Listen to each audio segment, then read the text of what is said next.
بسم الله الرحمن الرحیم. ډاکټر آصف اظهار یو پیر بیا تاسو سره نن خبرې کوو عزتمندو چې اکثر خلک وایي زما د خوب ډیسټرب دی یا ماشومان اکثر لا پدې دغه کې چې د ماشوم له خوب نه ورځي ټول شپه بېچینی یا مشران اکثر لا څه بیماریانو د وجې نه یا داسې عمر سره د هغې دماغ کمزوري شي او هغې دا ګیله وي دا شکایت وي چې یاره ما له خوب نه راځي او زیاتتر زمونږ نوجوان نسل چې کم دی نو هغې نن سبا دونه سټرس کې دي دونه انزایټي د هغې ته او دونه پریشانیانې دي څه چې څوک سټډیز کوي د هغې هم چې څوک د چا جاب نشته د هغې هم او چې د چا جاب شته د هغې هم خپل سټرس فیکټرز دي خپله انزایټي ده نو د خوب دا مسلې د ډېرو زیاتو خلکو ته دي لویو وړو ته او زنانه او نارینه ټولو ته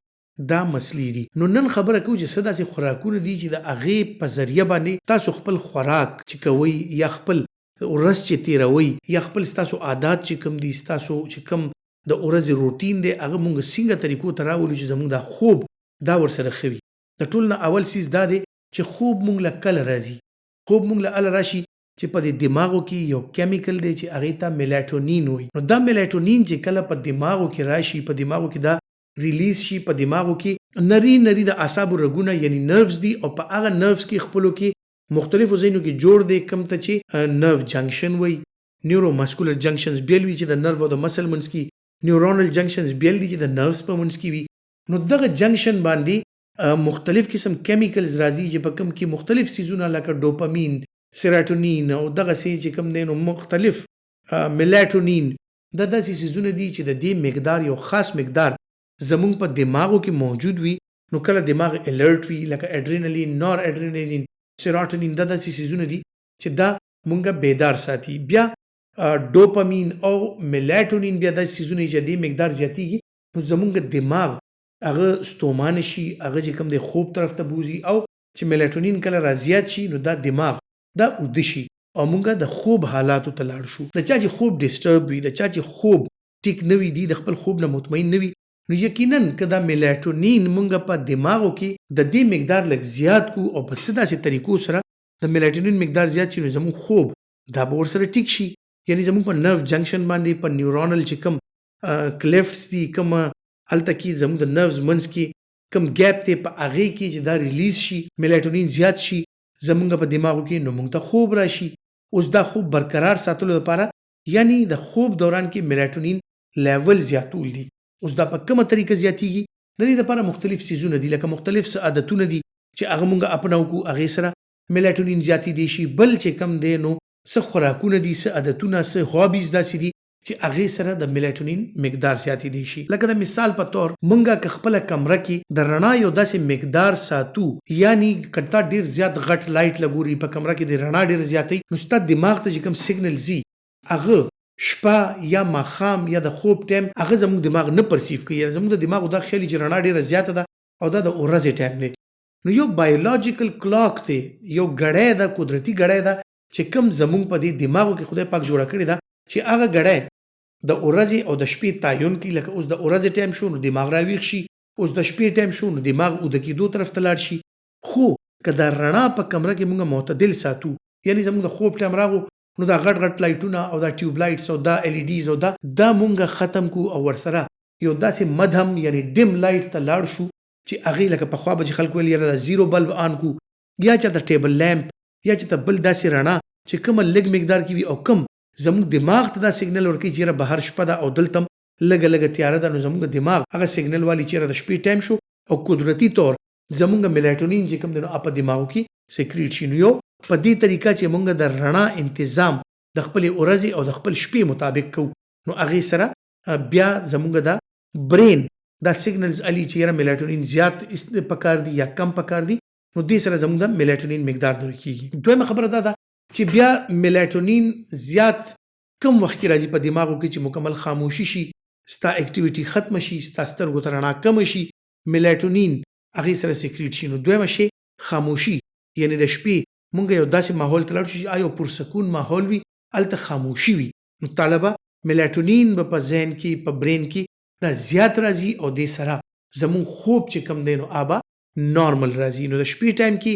دا ډېر زیات اواز سره میوزیک اورېدل ډېر تیز اواز سره ټي وي لګول یا د موبایل هیډ فونز په غوږ کې لګول چې هغې سره دا ایرفون لګېدلی وي او زموږ اواز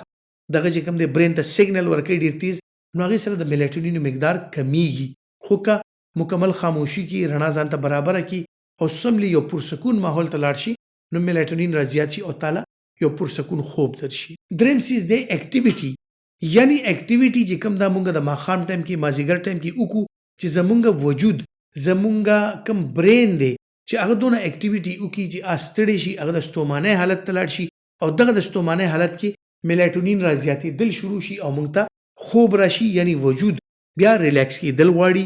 دمه کېدل غواړي، په کلار کېدل غواړي. نو هغې دپاره د میلیټونین مقدار زیات شي او مونږ لاړ شو یو پراپر انوایرمنټ کې مونږ سملو، نو وجود هم ستړی وي. یعنی اکټیویټي د مازدیګر ماښام کې ډیره زیاته ضروري ده، ځکه اکثر له خلک دا سپورټس چې کوي مازدیګر ماښام کې دا ایتلیټس دا سپورټس کوي، نو د هغې ورسره اکټیویټي هم ښي، د هغې ورسره خوب او صحت هم ښي. بیا جناب د اکټیویټي نه بعد بله خبره راشي په خوراکونو باندې. اوس خوراکونه داسې خوراکونه کول پکار دي چې کم سره زمونږ په برین کې اډرینالین، نور اډرینالین او سیروټونین دا نه زیاتیږي، بلکې هغې سره زمونږ په دماغو کې چې کوم دی نو ډوپامین زیات شي او میلیټونین زیات شي. نو څه څیزونه داسې چې هغې ته مونږ داسې څیزونه وي چې هغه مونږ کله خوراک وکړو یا نو اکثر که تاسو وګورئ تاسو ورسره एकदम فرش شئ. ټیک شو؟ نو هغه داسې ده چې دا کم څیزونه یعنی چاکلیټ شولو، ډیر زیات خواږه شولو، چای شولې، کافي شوله، نو دا داسې څیزونه دي چې دا زمونږ دماغ دا راویښ کړي، دا اکټیویټ کړي، په دې کې د میلیټونین مقدار کم کړي. نو دا څیزونه لکه چای، کافي، چاکلیټ، خواږه، دا څیزونه مونږ د شپې یا ماښام نه بعد هرګز نه استعمالو، ځکه چې دا زمونږ دماغ واپس اکټیویټ کړي، زمونږ میلیټونین مقدار کم کړي. نو د دې څیزونو نه مونږ پرهیز وکړو. بیا داسې څیزونه چې کوم د میلیټونین مقدار زیاتوي، نو په هغې کې مختلف څیزونه دي، لکه دا مختلف نټس شولو، څنګه چې غوز، بادام، کاجو یا پلی، مونږپلی، چنا، دا داسې څیز دی چې دا زمونږ په برین کې د میلیټونین مقدار زیاتوي. بیا دې نه علاوه داسې څیزونه چې کوم کې پروټین زیات دي، خصوصا انیمل پروټینز، که د هغې مونږ زیات استعمال کوو ماښام ټایم کې، یعنی د چرګ غوښه شوله، انډه شوله، داسې د مهي غوښه شوله، داسې ورسره غټه غوښه خصوصا بیف، په دې کې ښه ټیک ټاک مقدار کې داسې امینو اسیډز دي چې دا مونږ که د شپې وخورو نو هغې سره زمونږ که تاسو کتلي وي چې کله غوښه وخورئ بنده موړ شي، یاره ماله خوب راغو، سر مې دروند شو، وجود مې را دروند شو، نو دا د دې د وجې نه کېږي چې د میلیټونین مقدار زیات شي. نو دې سره بنده په وجود کې یا په برین کې د میلیټونین مقدار زیاتیږي. د غوښې نه علاوه پلانټ سورس داسې پروټینز دي لکه لوبیا شوله، چڼه شوله، دالونه شولو، چې دې سره هم زمونږ په برین کې د میلیټونین مقدار زیاتېدی شي. نو که دا مونږ یو خاص مقدار سره استعمال کو، هغې سره یقینا زمونږ په بدن کې د میلیټونین مقدار زیات شي. بیا جناب راځو ډیری پروډکټس ته. ډیری پروډکټس کې ټریپټوفین ورته وایي، دا یو امینو اسید دی چې کوم ښه زیات وي، او دا ټریپټوفین چې کوم دی نو دې سره زمونږ په دماغو کې د میلیټونین مقدار زیاتیږي. اوس ډیری پروډکټس کې که مونږ پی، شملې یا ماسته یا کوچ یعنی مکھن یا ملئی د دې استعمال وکړو، نو دې سره یقینا زمونږ په برین کې د میلیټونین مقدار ته زیات شي او زمونږ خوب چې کوم دی نو ښه شي. نو اوس که تاسو وګورئ په برین کې د میلیټونین مقدار زیاتولو لپاره پلانټ سورس پروټینز، انیمل سورس پروټینز، د پولټري سورس پروټینز که دا مونږ استعمال کوو یا سی فوډ استعمال کوو، هغې سره زمونږ خوب ښه کیدی شي. یا که مونږ د ډیری پروډکټس یعنی د پی، شملې، ماسته، مکھن یعنی کوچ، ملایی د دې استعمال زیات کوو، دې سره هم زمونږ د میلیټونین مقدار زیاتېدی شي. او د ډرای فروټس چې کوم ما یاد کړل، دې سره هم د میلیټونین مقدار په برین کې زیاتېدی شي. نو دا هم لویو دپاره ښه دي، هم وړو دپاره ښه دي. که دا څیزونه مونږ استعمالو، دې سره یقیني طور زمونږ د خوب چې کوم سایکل دی نو دا ورسره دا برقرار وي. نور انشاءالله په دې موضوع باندې به نورې خبرې هم کوو، نور به هم داسې څیزونه زه تاسو مخې ته راوړم چې کوم ستاسو په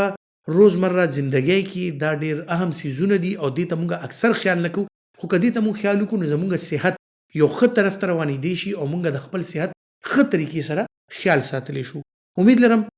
دا معلومات به تاسو لپاره فایده مند وي، او که تاسو ګڼئ چې دا فایده مند معلومات دي نو دا معلومات خپلو نور ملګرو سره هم شیر کړئ، دا ویډیو لایک کړئ او بیا شیر ضرور کړئ. خپل ډېر خیال ساتئ. الله پامان.